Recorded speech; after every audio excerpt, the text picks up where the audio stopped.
Dr. Patrick Porter. Welcome to the Hey, podcast. thank you, Paul. It's great to be here. Great to have you all the way from North Carolina. Eh? Yeah, yeah. I sound a little bit like you, right? So that's the way it works. So what's your give our listeners a sort of a sense of your background, just the kind of one pager, if you like. Sure. Well, I started out actually working with my dad, who was a Silva instructor, the Silva method back in the 70s and 80s. He got help with his alcoholism, so we got doing seminars. So I grew up doing seminars and working with the brain and teaching people to go to what they call level, which was alpha. And then I went to school for electronics. That's why I have a device I created.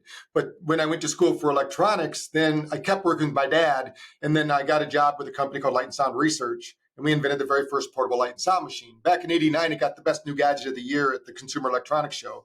Was But this think about, was this the MC2? yeah, the MC square, we called it. Yeah. MC square, Think of it right?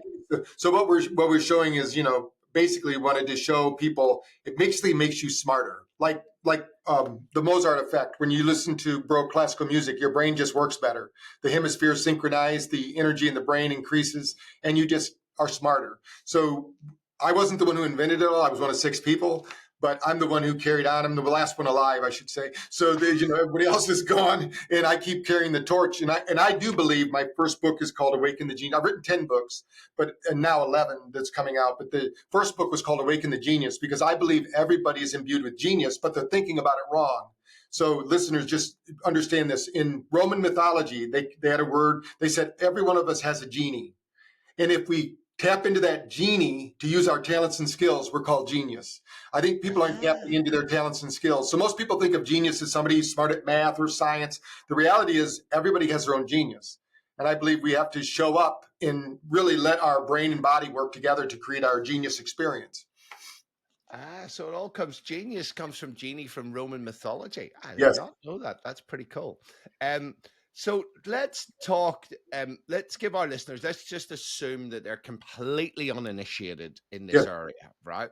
Yeah. Let's talk about the basics of brainwave patterns. Give us the sort of 2 to 3 minute 101 on brainwave patterns. Sure. There's 5 primary brainwaves that we go through all day long. The secret is to go through them all. If you get stuck in sympathetic drive, you're only in beta, which creates every one of these brainwaves triggers neurotransmitter activity. So when people say we have a mental health crisis in the world today, I tell them no, we have a physiological crisis in the world today. People are sitting too much. They're not getting exposed to different environments. So our brain, almost like a humming pigeon or something, or a bird that's flying north to south every year, how does it know how to do that? It's because our brain has certain frequencies.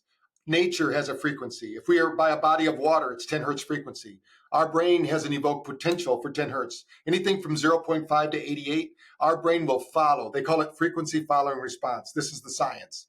And so when somebody does a nature's walk, let's say they get out and ground themselves, what they're doing is they're getting into alpha.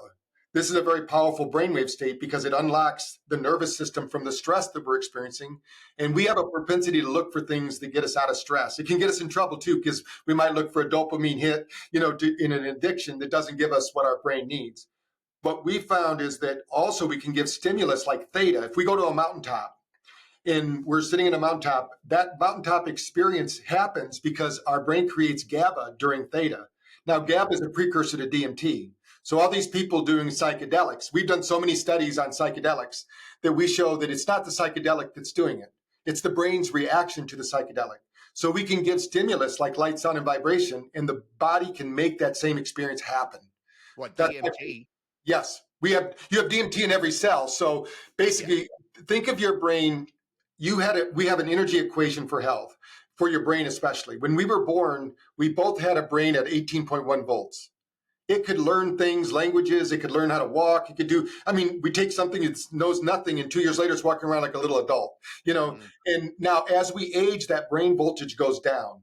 Well, we know with frequency, if you're exposed to different environments, and this is something that the listeners probably heard that we had mapped the human genome, but they told us we only have 1% genes that they know about, 99% is junk.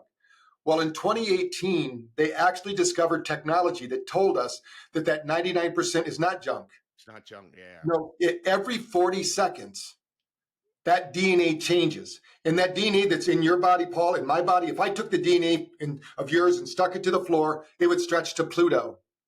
Now that DNA, they now know, this is science now. It's not make-believe or metaphysics.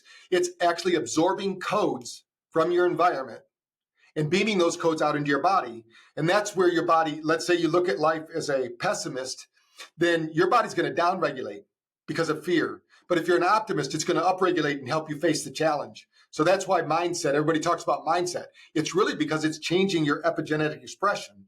So we have to train the brain to do that and get into environments. That's why doing things like even cold plunges, if we look at it as a challenge, it's going to be good for our nervous system. We've measured people going into cold plunges and they get a negative response to it because they feared it.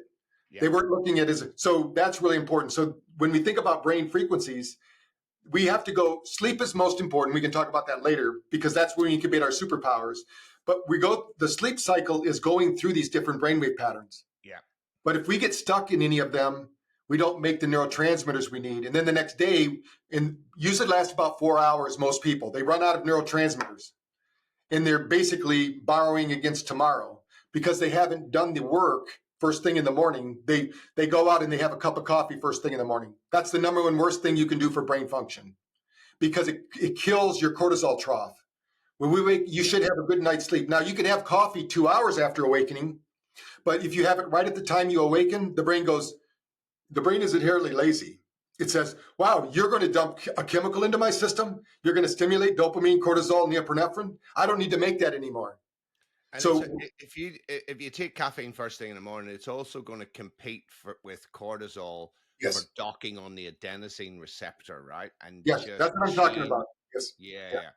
But sorry, but I think we need to give a clear introduction to. Okay, so let me talk about 5 patterns. So where we're at right now speaking, we should be primarily in beta, but nobody's in just one brainwave state. We call it a symphony of brainwaves. So if we could get 45, if we could magically type into a computer and have 45% beta, that'd be perfect. 30% alpha. Now, beta is your reactionary mind. We need that. It's not a villain. If we didn't have the reactionary mind, if we're playing sports or driving an automobile, we wouldn't be able to react to the situations. The problem is people get too much of that, and then they turn on too much cortisol in norepinephrine and dopamine when they don't want it. And dopamine is never gives you a payoff, but beta is where dopamine is made. If you don't have high beta, you won't make as much dopamine. You won't have addictions. You'll be in more of a flow state. So when you drop into alpha, think of it as your intuitive mind. This is where the answers to all your problems are. And we don't know everything at every moment in time, but our brain retrieves information from our learning experiences as we need it. Because if we remembered everything at one time, we wouldn't be able to walk. So we have this, and this is the recall network. That's why this brainwave is responsible for creativity, expression, also language. That's why in the old days, when they said the biggest fear is public speaking, it was because when you're high stressed, you lose alpha. If you have autistic child, I can guarantee you they have low alpha. In our studies, when we got the autistic child up to 23% alpha, 90% of them start speaking because it has to do with speech. Now think of these brain waves like Wi-Fi networks. If you open up your phone right now, you probably have 10 Wi-Fi networks you can't get into because your neighbors have them. You don't have the password. So you have to change your state to get into these networks, or you have to expose yourself to environments that do it. When we drop into theta is very difficult to get into, but we pass through it every day during sleep and hopefully get a good experience. Think of theta as the inventive mind. Every great inventor on earth had a sleep protocol where you read about them. They had this, like Edison and Einstein, even Tesla, they would have thought experiments. They would go into a sleep state, and as soon as they hit deep sleep, they would drop a fork or a ball or whatever they were holding. When the body gave up all of its ghost, now the solutions came into the mind because we're almost locked out of those solutions. As long as we have our own thinking, we can't get into creative thinking. That's why the mind works best like a parachute, right, when open. So we have to keep our brain open. Now, when we drop into delta is sleep. The importance of delta is to really reorganize the body. Most people don't realize that during sleep, you do more neurological activity than you do when you're awake.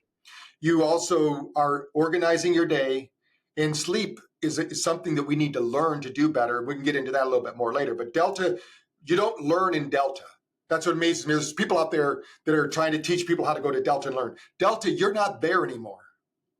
When you're into You're asleep in delta, right? Yeah. It's like, why are you teaching somebody in delta? In delta, you know everything. You're in a dreamlike state. You don't need to learn anything. So, and this is where the glial lymphatic system kicks on, which we can talk about a little later. Yeah. So now gamma is something that's been relatively new the last 15 years. And I didn't even know. I mean, if you'd asked me 15 years ago, don't go to gamma, it's dangerous, blah, blah, blah. But what we found was when people were doing these, we did a study in Dallas with Dr. Rosenthal with PTSD, and they were doing a psilocybin, and we were going to be the integration tool. They were going to do the psilocybin to get them to loosen up and get neuroplasticity. And then we were going to use this to train their brains. But we had some of the soldiers did not want to use a psilocybin. And I said, tell you what, the ones that want to use it, let's map their brains with QEEG. And what we noticed, every one of them, not every one I'm telling that had these experiences of a psilocybin, they had a region just to the left of the hippocampus that lit up big time with gamma. So I created a series on BrainTap. We have over 500 series now that will create this experience because you have to have something new and novel to get neuroplasticity. So some people get stuck in their own brainwaves because they do the same thing every day. The brain, again, is very lazy. If you give it a pattern that is easy to follow, it will happen. And then there's three things that happen that the listener, as they're listening to us. One is when you were born, you were the smartest you're ever going to be. You were fully connected. But as you learn things, your brain did something called neural pruning. You don't get smarter. You actually get dumber. Like a bonsai. Yes. Right? Yeah. Bonsai being pruned. Yeah. So you're unplugging. So that means those neural pathways are still there, but they're not active. Then as we do new things, novel things, we lift weights, we do things like creating BDNF and all these kind of things. Now our brain can do neurogenesis. We have to train the brain to do neurogenesis. It takes energy. So if you're not eating right, if you're not moving and breathing, if you're not doing some kind of contemplation, relaxation exercises, your brain will not do that. And then we can have different experiences like, I'll just use exercise because I know I listened to some of your podcasts and big on that. When you exercise, that is the best time for you to do neuroplasticity because you have BDNF going. But the problem is most people don't meditate afterwards. When we have people who work out, then meditate for 5 or 10 minutes, the neuroplastic change is exponential. Because if you go right from one stressful event to the next stressful event, like driving your car or eating a candy bar or protein bar, whatever you're doing, the body doesn't really value that time. And I wrote an article for Mind Muscle Magazine about acetylcholine. When you get into meditation, that acetylcholine binds at the muscle connection. You actually get more muscle when you meditate after exercising. It's been proven. Because it's really, I've never thought about it like that because I mean, I've often written about exercise creates all the conditions necessary for neuroplasticity. Yes, exactly. Not just BDNF, VEGF, and a whole host of growth factors, and just primes you for learning. And yes. And actually, when my little girl, I say little girl, she's now 19, but with studying, I said, make sure you do some exercise before you study because it absolutely primes your brain for learning, right? Yeah. But to come back to the brain waves, just to give people a sense of it, we talked about beta, so we're in beta now, probably low to primarily, yes. And high beta. When people are anxious, they're just in very high beta, aren't they? And they don't have the oscillation of alpha and theta. We should have about 20% alpha or 20 to 30%. Then think of it like it's a dance. And if you're just in high beta, you're dancing with yourself. Yeah. There's no other activity. But if you can get the alpha and theta, now you have a partner. Now your brain, because our brain works on harmonics. So these harmonics open up gateways in our brain for energy and transformation. We're not learning the way most people think. We know now that every cell of your body is transmitting and receiving infrared light. And you're getting beamed codes from the sun, from the universe, everywhere. Everything in your environment is actually working with those brainwaves. But if you're in high beta, Patrick, sorry, I just need to jump in there because some people might be going, "Whoa, that's some wacky shit here." But the quantum biology, right? I've been digging into this a little bit lately. The effect of light on your cells at a quantum level is frigging mind-boggling. And we probably will, I think we will talk about photobiomodulation, which I've written about in my book. I'm sure you've written about it. It turns out that light and different wavelengths of light actually communicate with our cells in terms of the mitochondria, but also at a quantum level, which is kind of spooky shit, right? Yeah. I mean, Well, that's I what think they're finding out. Einstein called quantum physics spooky action at a distance, Yeah. and it's happening in our bodies when we're Right. interacting with light, right? And our Institute of Health actually has a page on there that says the biosphere. And Right. they say Okay. that we have a sphere of energy around us. Now, some people have measured the heart up to 18 feet away, the heart rate, because it's a magnetic pulse. But they say we have a 3-foot diameter light field.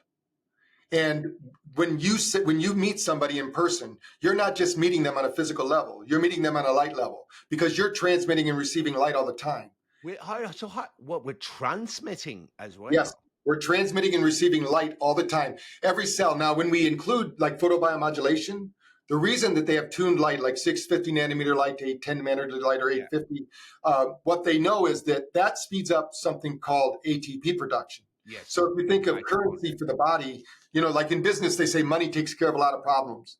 In the body, ATP takes care of a lot of problems. So it's like having a lot of money. So that's neuroplasticity at its finest. So a lot of our environments, like when you think of EMF or you think of paint on the walls or mold, basically our body has to fight those things. Just like being in an airplane, most people don't know every hour in the air is like getting an X-ray. Yeah. And like Yeah. CTs, and when you go to the hospital, you get a CT scan. They can only do 30 of those in a lifetime. Yes. So what is that doing to your body? Now, it's good that you get the scan, but you have to rebuild the cells after that because that's light energy. Even though it's not healthy light. It's not like the PMFs that they have out there and different technologies, but we're photo beings. This is not science this is not metaphysics anymore. I always tell people, don't believe me. This is science. Belief is on Sunday morning. This is all science based. So or Saturday, depending on what Yes. religion you are, right? Yes. So talk to me about how we transmit light. Where is that coming from?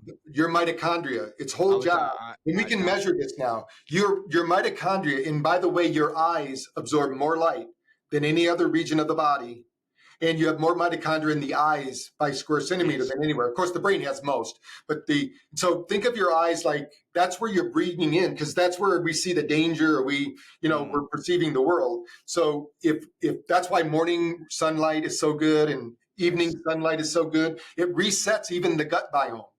I tell people, a lot of people are concerned with this brain between our ears. That actually is the dumbest brain. That's like a Google tablet. It simply receives and transmits information. If you're not on the internet, it doesn't function. But if you get a severed spine, right, your body will still function because you have this incredible gut brain and this heart brain that are keeping the biological system alive. This brain it can get us in trouble or it can help us to achieve our goals. So it's how do we train it? What are we focusing our attention on? And when we give it light energy, or you're around the right people even, you're going to raise your energy level that can be actually measured now. It's not in science, we can measure these things. And we did a lot in India with the All Indian Institute of Medical Sciences. And that we got 2 years ago, we were the researchers of the year because we actually took some ancient traditions in the Vedas and we showed them how we do it with modern technology. And we measured things like pranayama breathing and other yogic, like how you move your body. What was going on during pranayama breathing? And did you measure brainwave patterns then? Yeah. And presumably there was a big chunk of alpha and a bit of beta and maybe some gamma going on, was there? What they found was you would go through almost a stair step. You would increase your alpha, you get a little theta, and then if you were really into it, you then start to increase your gamma. Gamma, most people only have less than 3% of gamma while they're awake, but think of gamma as the bass drum. If you don't have gamma, your brain will defrag and you won't be able to function. And there was an interesting paper I read recently on the neuroanatomy of an aha moment. Oh, yes. And the aha moment, there's they did it cleverly with solving problems and stuff like that, and looking at brainwave patterns. And that aha moment that you get is a burst of gamma. But what they found is that you have to be in alpha before the gamma kicks in. So in terms of creativity, I think one big takeout, when you're stressed or in a workplace, if it's a stressful workplace, forget about creativity, right? Because everybody's in bloody high beta. right? That's why we did a study with Google and Microsoft after COVID. They all returned to work, and Julie Arndt, who there's actually a TED talk where she did about this. She was our researcher, and they asked us, how can we stop burnout? And I said, at 2:00 in the afternoon, we have a biological low. We lose 2 degrees. This is all set by the light from the sun. That sun is also beaming codes to our body. They call it the circadian rhythm. Yeah. Our body absorbs it through the DNA, transmits it through the body, and instructs our body what to do. That's why at 10:00 at night, we get more melatonin. Yeah. And if we don't get to bed by 11, we don't clean our liver. This is all controlled by light. And so at first, these programmers said, there's no way we can do that. We can't take 20 minutes off. But what we showed them by using BrainTap 20 minutes a day for 2 weeks, we showed them they got 26% more work done. Because in the afternoon, even though they thought they were working, the brain was slower, didn't have the energy. But we said, and that's why we wrote the new book, is because we need to change the way we do business. Our brain was not created for the world we live in. Patrick, we are in violent agreement. I often say to corporates, when I'm doing talks, I'll say, who here has fallen into the trap of being so busy that they work all the way through lunch and they go flat chat all day, and all the hands generally go up. And I say to them, if I was to design the least productive working day, it would look exactly like that, right? Yeah. Because we're not designed. We have ultradian rhythms as well as circadian rhythms, as you well know. But talk to us a little bit more about that mid-afternoon nadir or dip, and how that's driven by the sun, and what people can do about it. So in the morning when you wake up, you should have that high cortisol, right? Yes. It should be going, but that trough is going to go down by about 2:00. It's going to bottom out. We're designed to take a nap. These brains were designed for the Serengeti. Nothing happens at 2:00 in the Serengeti. We're taking naps, right? But we live in they've got it right. Okay. Right. So now what we do, of course, is we stimulate chemically. That's the worst thing, because we have our sympathetic, we have our parasympathetic, we have our neurohormonal system. That neurohormonal system is like our backup generator. It should only be used in emergencies, but people are using that every day. So then when they have an emergency, they have a breakdown instead of a breakthrough. Now, if they have the energy, like you're saying, they have alpha going in those aha moments, that's a breakthrough. If you can if you can look at a breakthrough, and then your brain, it's more energy, but it doesn't make sense to a lot of people, but it's more energy, but it's in the form of light energy, not the form of solid food or beverages. Now, we absolutely need water with salt in it, because our brain's like a battery. We need that kind of thing. So I'm not excusing all those things, but what we know is that the sun, no matter where you're at in the world, that dip happens. And some people just do this naturally. They say, I do a little cat nap. And if you're really good at doing cat naps, you're doing what you want to do is think of your car and you just put in the clutch. You're just kind of cruising. Now your brain, the motor of the brain can slow down, regulate, because that neurological activity I was talking about at night, we are bombarded with so much information every day that it's more than our brain can handle. That's why we need these breaks. And some people might need 2 or 3 breaks, smaller breaks during the day, just to keep their brain functioning right. Yeah, look, I completely agree around this, taking regular breaks. I call them tactical resets, because we're just not designed to run hard consistently.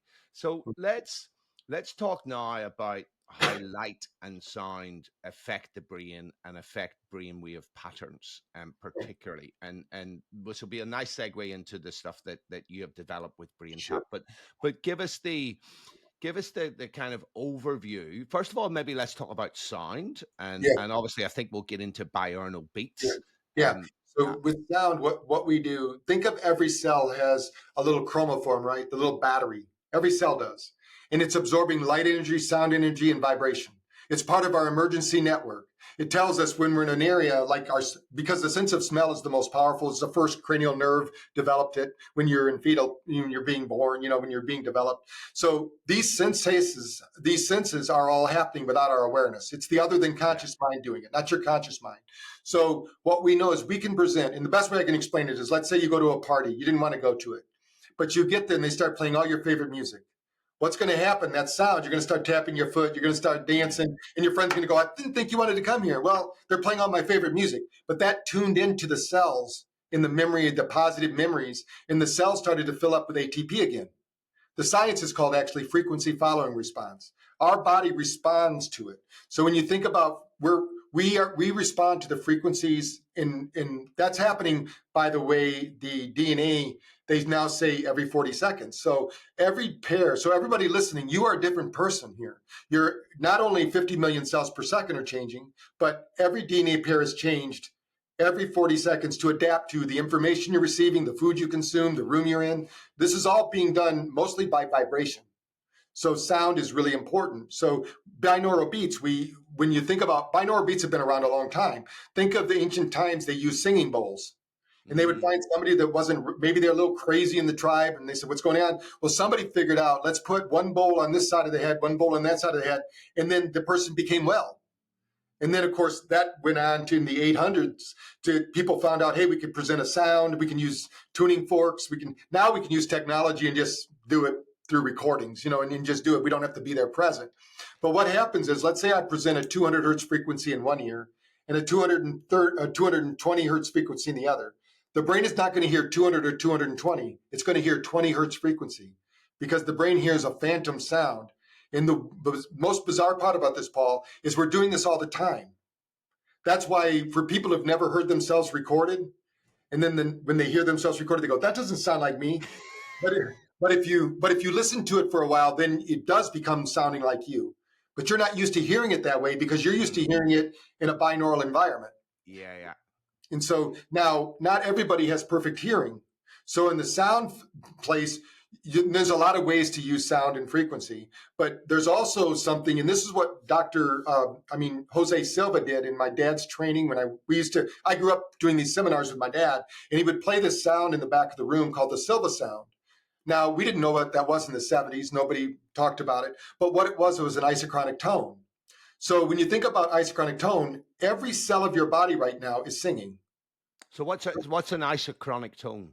That's a mono signal that has a beat frequency. It might go 111, 115, 116. It has different frequencies that it's hitting you at, but it can be done mono. You don't have to be in stereo. Like right. For binaural beats to work, you have to have them separated. One in each ear, right? Yeah. Okay. So we, like when we go to the schools and we do what we call brain prep, they usually do some physical workout, like they might do Tai Chi or yoga, then they do a BrainTap session before they start the school. We do this in like 10 different schools in India. And we have to do it across the speakers because we don't have, 160 headsets there. So now the thing is that the earth itself is an isochronic tone generator. So if you and I walk along the ocean or walk along a river, that it has an evoked potential. And what they know is that every cell of your body is singing. It's singing back to you. It's a tone. You have a tone. In fact, there's a book called The Crystal Planet by Dr. Jockman, where it's hard to get that book. I've been trying to find more for people. But in that book, he said that they put a satellite up into space because they know everybody's frequency. I mean, they have a way they can point it at you and you have a frequency. You are making a sound. You're making a song. And it's not a metaphysical thing. Your body is humming, and it's the harmonics that keep you together.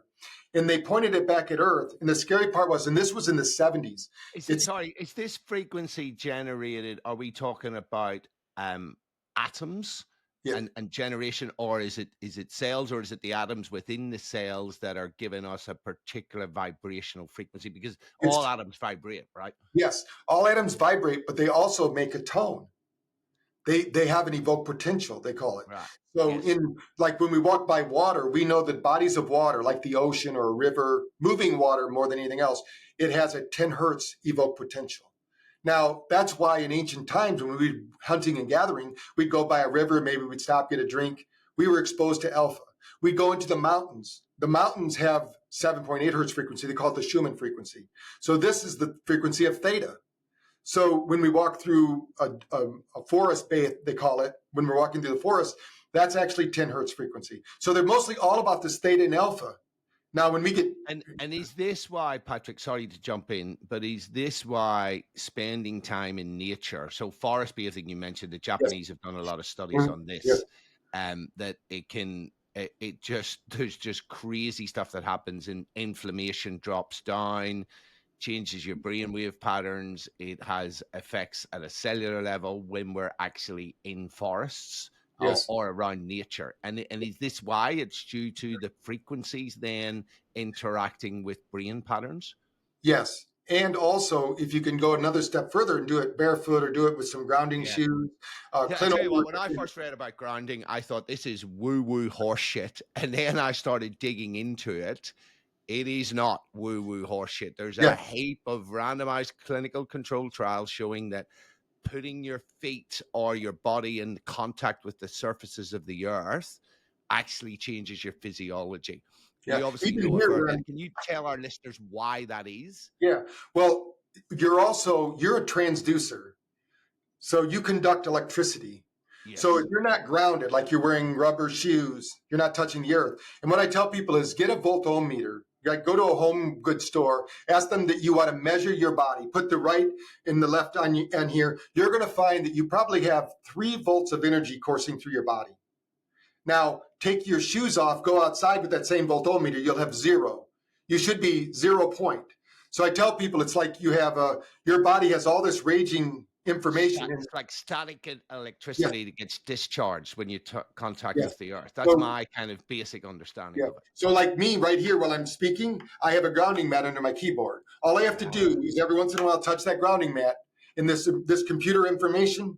And we did a study with people. There are people that are EMF sensitive that actually will pass out when they go by a 5G tower because the brain is trying to figure out everything is pulsing. So let's say that we're used to 0.5 to 88. That would be the brain waves we're talking about. Those are in those frequency bands. Right, Now, within that's the entire range of gamma all the way through to yeah. the top of beta. Unless you're a Buddhist monk and you're up there in the 300s, but most people will be between 800 and 0. It seems like gamma is infinite. They've had these people doing it. But these brain waves are what we're used to, and they're telling our cells what to do. So now we get bombarded by an EMF signal that's 5G. That's 50 million pulses per second. In the scope of our existence on Earth, the human body has never experienced that. It doesn't know what to do with that information. So it grounds it. But if we can't ground it, it circulates in us. And the body is trying to figure out what's that trying to tell me? Because if we took the spectrum of all light, sound, and vibration frequencies and made it just the computer you're looking at, we don't even take up a hair's breadth of it. Yeah. But all those other frequencies are there. So what we know is that we need to stay clear. We need to be around environments that are, because the nice thing is you can do this with your mind. You can learn to train your brain to do these things. But if you're in the environment, you don't have to do that. The body knows how to do it. So, if you have some people, I tell, get a waterfall for your office. So every once in a while, you just hear that running water. Your brain will sync to alpha. There's a reason these things have been proven to be true. Change your lighting. If you have fluorescent lights, that could, get what they call John Ott lights, full spectrum lights, because you can be getting you can be getting that information in John Ott back in the 70s, he said that, and I think William's cousins, the Dr. Cousins said the most underprescribed nutrient on earth is light. That's I've written extensively in my new book about light and just the crazy shit that's going on. But let's bring this in. So we've talked about sound, we've talked about light. Let's now talk about how you put them together with this BrainTap. So explain, our listeners have never heard of it. Right. Explain what the device is, what it's sending into your brain, and what the effects tend to be. Sure. Most people can't meditate. And the main reason is that when you close your eyes with no stimulus, you are shutting down 30% of your brain. And that turns on the monkey mind or the default mode network. Yeah, so, the default, which the Dalai Lama calls monkey mind, right? Yeah, the monkey mind. So that's why and we've measured about 30,000 brains here in the last 10 years. We only had 4 people that could actually meditate. The others were actually stressing themselves out because they're going into this state of relaxation, but they're not in relaxation mode. They're hearing all this messaging. So you've probably heard the expression, my kids are too tired to sleep. Well, most people are too tired to sleep and meditate. So what we're going to do is we're going to present light into the eyes. This is how we started. Now your eyelids are closed because it's using photobiomodulation, which means when the cells fill up with energy, they actually share that energy with the cell next to it. It's very different than the human condition. It doesn't go get a storage unit and store the energy. It says, use it right now because Our body is very cyclic. It wants to know what's going on today. The neurotransmitters you need today are being made by you today. And they're yours. They're not somebody else's. So your body's using them. So what we did is we started saying, if we can do this with binaural beats, LEDs just came out. And we did research with candles. And they call it the Jyoti meditation. So when you look at a candle, and that candle is flickering at 10 hertz frequency. Like if you and I go to a campfire, a lot of people get mesmerized by the campfire. Yes. That's because that campfire is actually doing two things really important for our body. Number one, it's crackling at 10 hertz frequency. So in ancient times, that's how we'd calm down. I mean, we were just in the food chain. Now we're going back home. So now we're in front of the fire. We're calming down. That fire is actually emitting infrared light. It's actually feeding your cells, giving you energy to go to sleep. Unlike watching television where they say, oh, the next show flips on because you're watching Netflix or whatever. When that log burns down, we go to sleep. Nobody goes, go get a few more logs. I want to binge watch these logs. That doesn't happen. So we know that works. So what we said is when LEDs came out, you can't change the flickering of a fire. It's going to be 10 hertz frequency every time. But with LEDs, we could get the same luminescence as a candle. We only use 8 LEDs. It's very low level light. And what we do is we're actually connecting with the cranial nerve 2. And what we're doing is this is something that when we were in ancient times, when the sun came up, we were up because we were part of the food chain. So that flash of light when the sun came up, right? We're not laying there, waiting to hit the snooze button. Rolling over, pulling the eye mask down. Yeah. So we're up. So what we're doing is, let's say we flash a light in the right eye, the left brain's going to wake up. If we flash a light in the left eye, the other, it's going to be. So then most people don't realize, Patrick, that the light coming into your right eye crosses over to the other side of the brain, yes, and vice versa, right? Yeah, that's why when people have some brain injuries, they can't see X's. Because when you see an X, you're actually breaking the laws of physics. You can't have a line cross in space and time, but every person usually does that every day. That's because our creative brain, but if somebody has a brain injury, they don't see X's. Wow. All sorts of things. So we take for granted what we're creating this reality, we're not creating the reality, we're creating our perception of the reality. So just on that, I need to jump in with a little diversion. What I often say to people is that your brain is creating a personalized hallucination of reality. That's perfect. Yes, right? That's perfect. That's what you do. And it's based on your belief. That's just gone, yep, absolutely, 100%. I get it. Yeah. So that's why if you get discretionary access to it, you can figure out what are you programming for yourself. Keep the things that work for you, but begin to visualize. I have a saying that is, you get what you rehearse in life, not what you intend. You can have great intention, but when emotion drives behavior. So if you have high stress, you're going to forget about all your intentions. You're going to get out of pain and suffering because we like to run from fear and anxiety. But if we can learn to face those with a challenge mindset, we overcome them. We get a superpower. There are some people that handle stress at high levels and doesn't seem to bother them. Then other people get a little bit of stress and they crumble because we have to train ourselves to do that. So with this light, what it does, we didn't know all the things that light does when we started in the 80s. There wasn't even the technology to do EEG. We were looking at skin temperature, respiration, heart rate. We were looking at biofeedback markers. And we were doing it to alter the brain to get people into pain-free states. Because everyone listening, pain does not happen in the body. Pain only happens in the beta brainwave. It's a signal to the body. That's why I've worked with a lot of people. Chronic pain is just that pathway being continually switched on, right? Yes. Like when I work with people who have phantom limbs, but they have pain in them. Yes. There's no limb there to have pain. So we have to turn it off at the brain level, not at and usually that happens when you do a visualization of that event and get the brain to disassociate from it. Then the brain knows how to fix it. One thing about our brain, it's designed to heal itself. But we have to get into the right brain state. We have to feed it you can't outthink a bad diet. So you got to eat right, and you've got to move and breathe. If you're not moving and breathing and you're doing all these other things for your brain, it's not going to work because we're designed to move and breathe. Movement is life. So what we do is we're moving those brain frequencies every 3 to 4 seconds. It's not like the light through the light and the sound. They're coordinated. So the sound, whatever's happening in the right ear is happening in the left eye and vice versa, because we want to activate. And what we showed is for the first 3 minutes, have you ever seen on YouTube, you go there and you put in synchronizing metronomes? where a guy starts 200 metronomes. And when he does that, it takes about 3 minutes for every metronome to sync. They don't know why this happens, but if you got 200 metronomes, you started one of them, they would all go through and they would sync. And then about 3 minutes later, one of them would go out of sync, and then one would follow it. It would go through a cycle. This is just something in the universe. It also happens with grandfather clocks. Well, every cell of your body is like that metronome, but we found it takes about 7 minutes to synchronize the hemispheres. Right. Okay. So this is the hemispheric this is hemispheric synchronization. So let's take a step back, Patrick, for the listeners, because just to understand what's going on. So they have some sort of glasses, apparel that is then transmitting light through LEDs, and they're wearing headphones at the same time. And the headphones have light.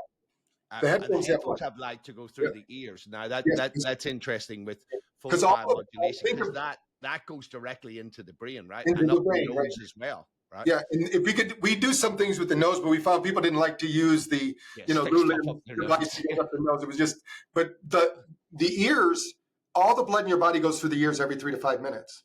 Now, if we remember, we're blood doping, so we're putting light energy in, and that light energy is being absorbed by the hemoglobin. It goes into the cells, and imagine a little guy at your cell level that's like a clock, and every time it reaches 12 o'clock, it spits out an ATP. Well, when you add light energy, those cells actually spin around up to 32 times, and we can measure that as energy in the brain. So if we want to get, you can't get that by eating food. You can't even get that by movement. Light is the best way.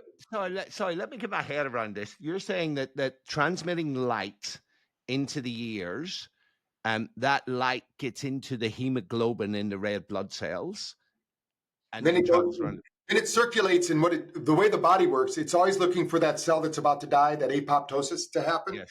And if you can get there beforehand, it absorbs that light energy and restarts the Krebs cycle. And the incredible thing they found in science is the cell remembers what it was. It's no longer an aged cell. It's a new cell and creates neurogenesis. That's what creates neuroplasticity. So this happens in sunlight if we can get out and do it, but it's intensified because we can now give more light energy than you can get from the sun, because we can now intensify that light. So science is showing what we do naturally, but it's adding to it. If you want to, like when we score people in the brain, we have a 0 to 100 score that we do on energy of the brain, and our device measures that. If they're below 30 on that measurement, it doesn't matter what I do, the brain's not going to change until I get it over 30.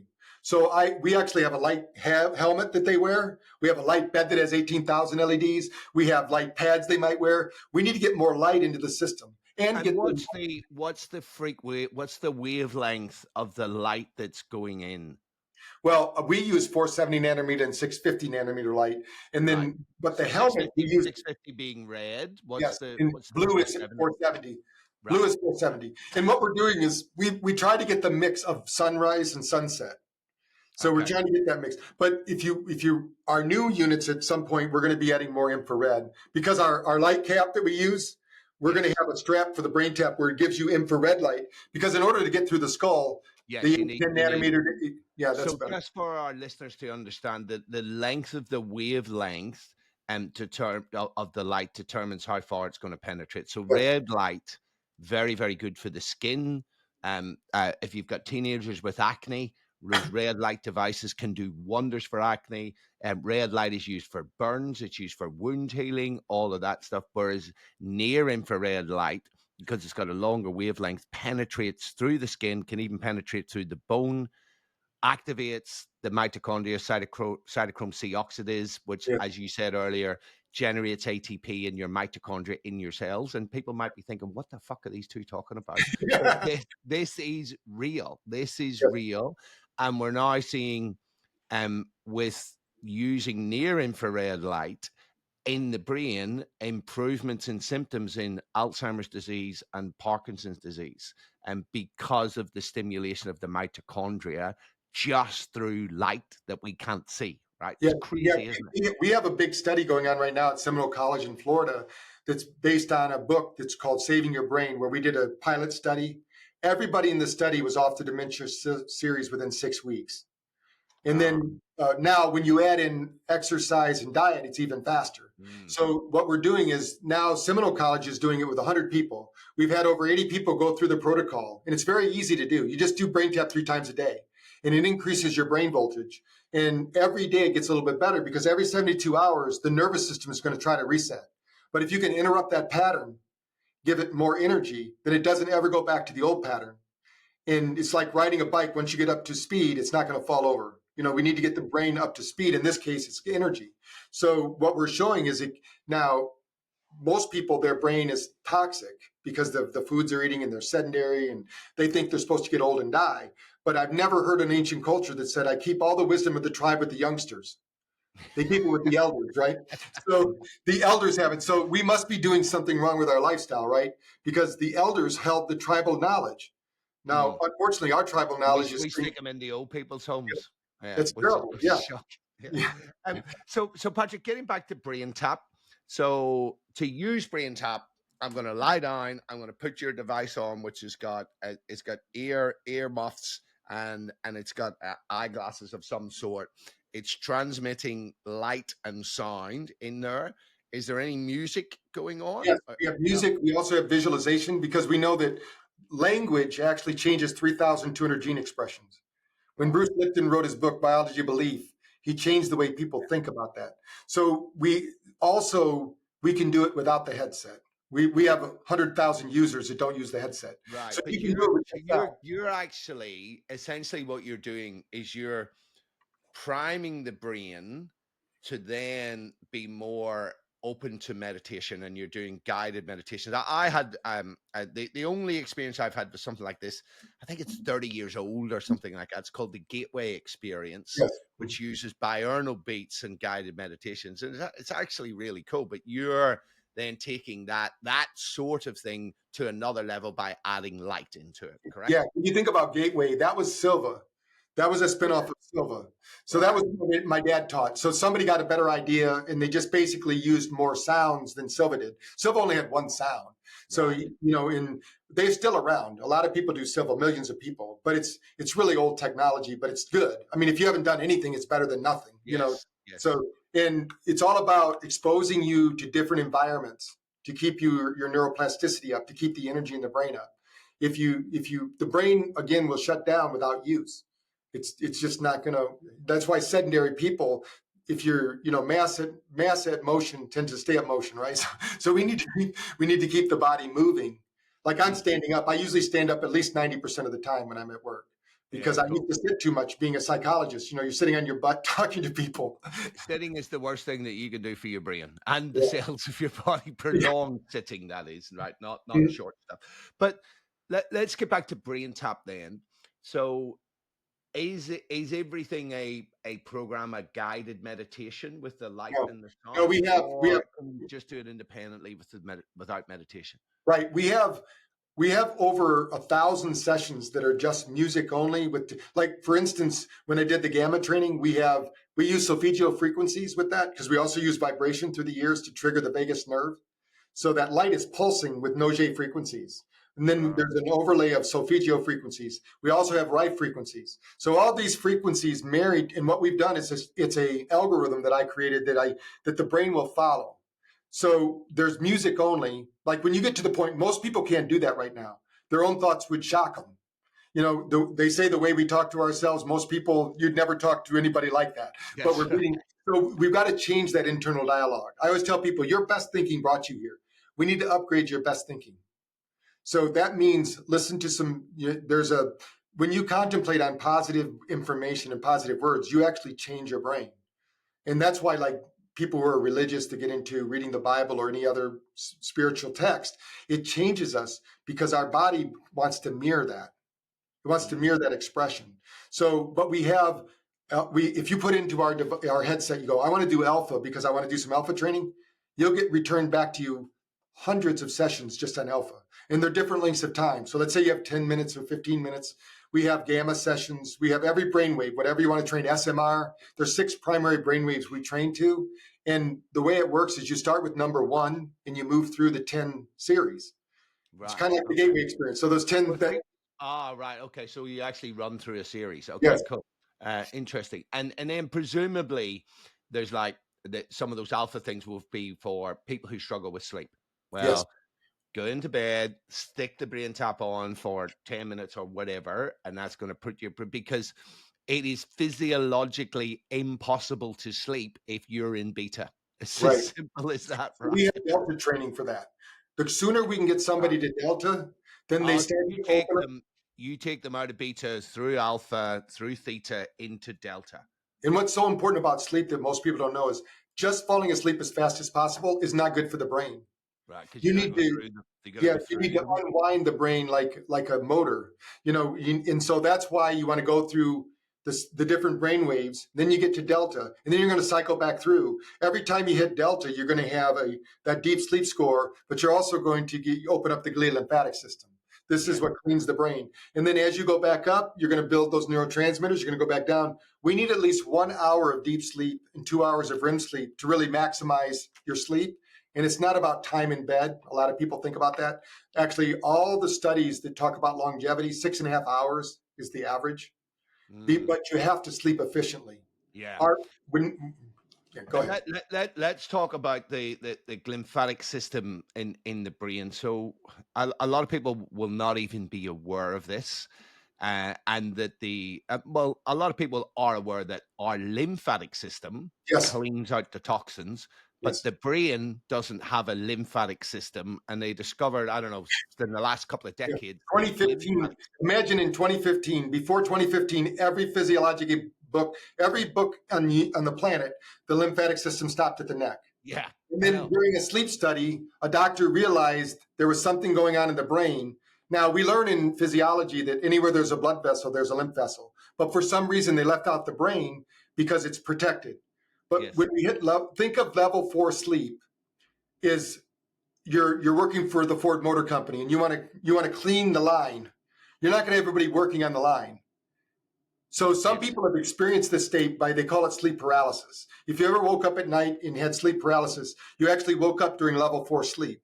I had that as a kid, and Yeah. often people get it when they're a kid, right? Yes. I remember, Jesus, I was Yeah. terrified, Because absolutely terrified. usually you're not present for that. You're gone. But then that's when you get this little burst, and they're micro bursts of detoxing. So if you don't get those, that's why sleep is one of the reasons sleep is important, because we have to Yes, detox the brain. yes. So during the day, and there's a lot of metabolism. It doesn't even mean somebody's eating poorly. Just No. having a good life, you're going to have toxins in the brain just from Yeah. metabolism. Yeah, what people don't realize, Patrick, is that aerobic metabolism, using oxygen to create ATP, there's waste byproducts which the cell has to dump out, and we have to get rid of that. And we use the lymphatic system, but the brain doesn't have one. Right. And then they discovered, as you said, about 10 years ago, this lymphatic system, which my understanding is it works down the outside of the cardiovascular Yeah. system. That's a two-way highway in your brain. But very cool shit, and this will play into what you guys are doing. They only discovered, I think it was 3 or 4 months ago, that they understood that in deep sleep, that's when your neurons shrink and dump their toxic waste products in, but they didn't know how does that waste product get from the extracellular matrix to the lymphatic system. And then some genius discovered that your glial cells in deep sleep all vibrate. Getting back to your point about vibration, they vibrate with a certain frequency, and it washes the stuff through the cerebral spinal fluid, the toxins, and hitches a ride on your lymphatic system, goes to the blood-brain through the blood-brain barrier, and drops into the lymphatic system. Like, that is crazy shit. Right? And our skull is a bunch of plates, and it breathes. If it doesn't respirate, that's the pump. So if Right. now you had a head injury, now the brain can. So that's why, like people doing cranial or doing some kind of massage or using light therapy on the brain, it opens up those sutures so the body can work. And that's why breathing is so important. Most people don't realize the lymph system really doesn't have a heart, right? So we have to, that's where breathing comes in, or exercise, getting into that heavy breathing. So we get that lymph system to work. And the brain does it. Like you said, I tell people, think of the glia cells like you went to a networking party, you're shaking hands with everybody. At the end of that party, you're going to want to wash your hands, right? So those cells, they need to be cleansed. And that's what I'm talking about, all the neurological work during sleep. Because now it's going to take everything you experience during the day, It's going to start compartmentalizing, organizing it. Is this useful for the future? Is this not useful? Yes. Because, and then we wake up in the morning, hopefully with a plan. We got this 100 billion neurobit processor that's ready to work for us. But most people, they hit the alarm. That's the worst thing you can do too. That's probably worse than caffeine, because as soon as you hit the alarm, you went into stress response, and you triggered. I say this to people all the time. If you get woken up by an alarm clock this morning, you started the day with a shock to your cardiovascular system, right? And Yeah. if you And they ate a candy bar because the liver dumped 25 grams of glucagon into the system. Now the body goes, what the hell's going on? And the average person in America hits it 3 times. So they eat breakfast before they got out of bed. I don't know anyone who has a carbohydrate. So you're saying that shock. Oh, well, that makes sense actually, because because your body doesn't know that you're not being chased by the tiger. It's going to give you a spike of stress hormones, which dump blood sugar into your system because the body thinks that you need energy to run away. And then now they get up and they eat, a banana and a donut, and they drink a coffee. Yeah. Now they're never going to win. That we call that a glycemic nightmare. Yeah. You're never going to win. And then people go, I just can't handle the mornings. No, you didn't give yourself a chance. That's right. You've got shit house. You can't handle the shit house morning that you're creating. Right. I tell people, once you get your brain functioning, you won't need an alarm clock. But until you do, you should set your alarm or your phone across the room and put it on some beautiful music to wake you up. You should celebrate the morning. And set a mental alarm clock for 5 minutes before your alarm clock, so that you wake up in REM state. The brain will actually compress. So tell me because we are running a little bit out of time. Geez, I could go on with this all day. So with with using the BrainTap, let's just stay on sleep. Sure. Have you shown? Is there any data? I'm sure you got lots of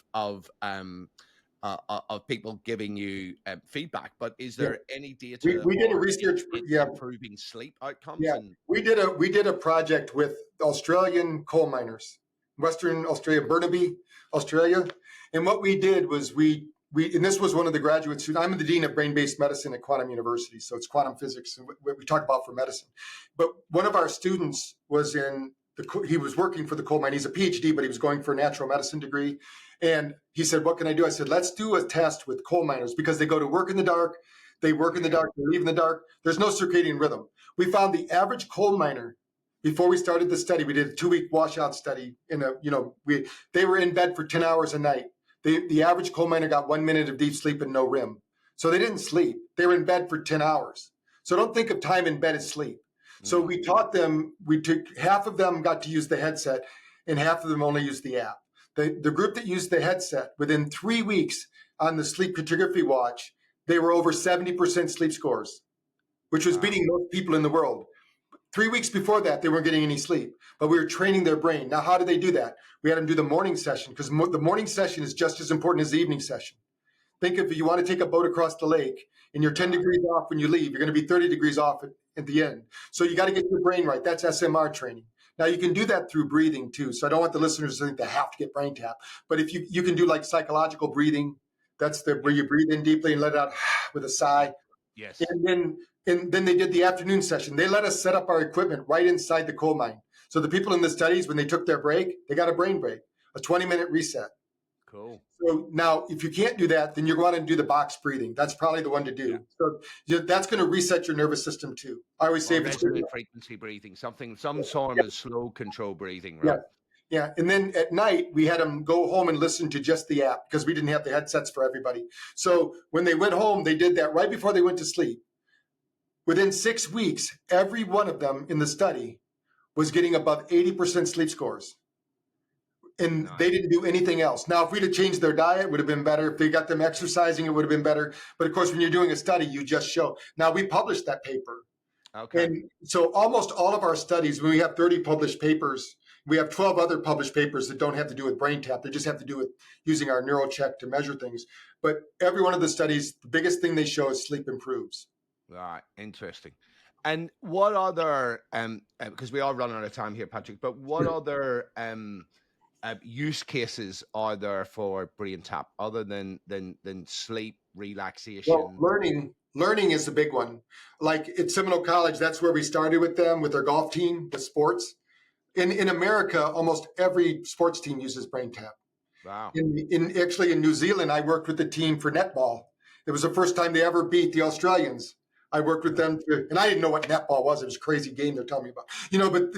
But they didn't. They now the team was using BrainTap. At that time, it was called Zen Frames. It was over 10 years ago. But the sports teams use it because your mindset is so important and your energy.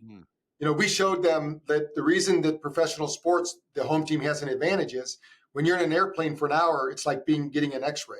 We showed them how it costs you energy to fly there.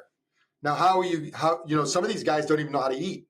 They don't know what to do. So they're feeling down and they go eat a candy bar or something, something that's so sports is a big thing for us. But learning, we've shown that those teams like the golf team and the softball team, and the basketball team, they have the highest GPA in the school using BrainTap.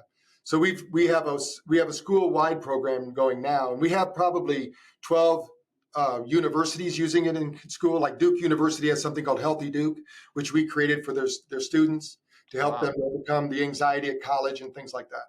That's pretty cool shit. So what are you excited about for the future? What's on the horizon? Where do you think the potential is, and what other things have you got in the pipeline of developments or additions? Yeah. Well, we're always improving upon BrainTap, making it simpler and easier to use. And right now we just use blue light, but we have in the lab a RGB, which means we can have full spectrum light, because the frequencies of the brain actually can be mirrored in color. So we're going to add that piece to it. We also have a brain skull cap with light. That's one of the big things we're doing. But the biggest thing is that going to be near infrared? Yes. Right. Yeah. Okay. So we get more brain energy. Ours is very low energy. I mean, ours is like microdosing. But if you use one of these brain caps, it's like you're getting the full dose. And you should only do it every 4 hours because you want the neuroplastic change, and then it's ready for the next one. So, but we do it usually. We recommend at least once a day for people. But I think that and we also do a lot with partnering with other technologies. Like if you came to our lab here in New Bern, North Carolina, we have 6,000 square feet of biohacking equipment.